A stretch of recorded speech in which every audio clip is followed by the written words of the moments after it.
धनानंद मगध पर शासन करता था, जो एक तानाशाही राजा था, और उसके दरबार और समाज में न्याय, बुद्धिमत्ता और देशभक्ति की कमी थी। तब चाणक्य राजा धनानंद के पास जाते हैं। विष्णुगुप्त चाणक्य भारत की रक्षा के लिए चिंतित थे, लेकिन धनानंद उन्हें सुनकर हंसता है, उनका मजाक उड़ाता है। तू एक ब्राह्मण, तू क्या लाएगा? शब्दों और मंत्रों से सेना?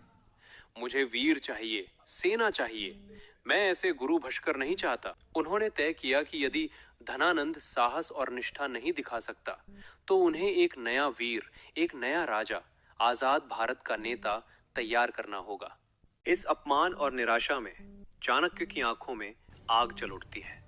उन्होंने आसपास के उत्तम योद्धाओं में से एक युवक को देखा, तेजस्वी, साहसी, देशभक्त।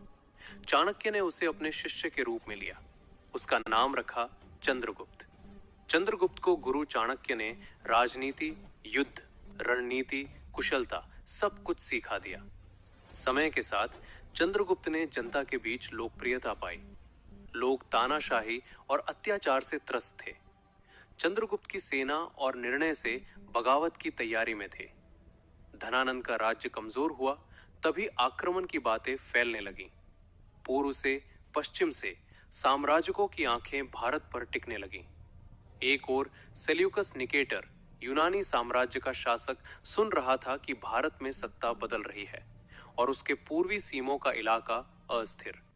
वो सोचने लगा, क्यों ना मैं अपनी सेना लेकर भारत की सीमा को मजबूत कर लूं और भारत को अपने अधीन कर लूं।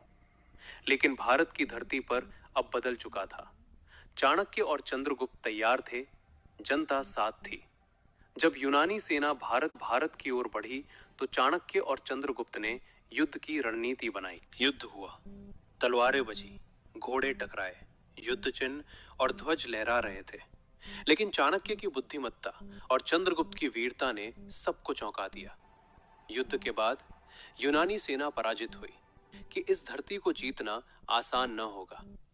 सेल्यूकस ने प्रस्ताव रखा, युद्ध बंदी, शांति और एक समझौता। वो भारत की कुछ सीमाएं छोड़ देगा और बदले में शांति की शपथ लेगा। दोनों साम्राज्य में वैवाहिक संबंध स्थापित हुए। सेल्यूकस ने अपनी पुत्री यावन राजकुमारी का विवाह चंद्रगुप्त मौर्य से कर दिया। बदले में चंद्रगुप्त ने सेल्यूकस को लगभग 500 युद्ध हाथी भेंट में दिए। चाणक्य और चंद्रगुप्त ने सोचा, युद्ध से लाखों जानें प्यारी थी। उन्होंने प्रस्ताव स्वीकार कर लिया और इस तरह चंद्रगुप्त मौर्य के रूप में चाणक्य का सपना पूरा हुआ।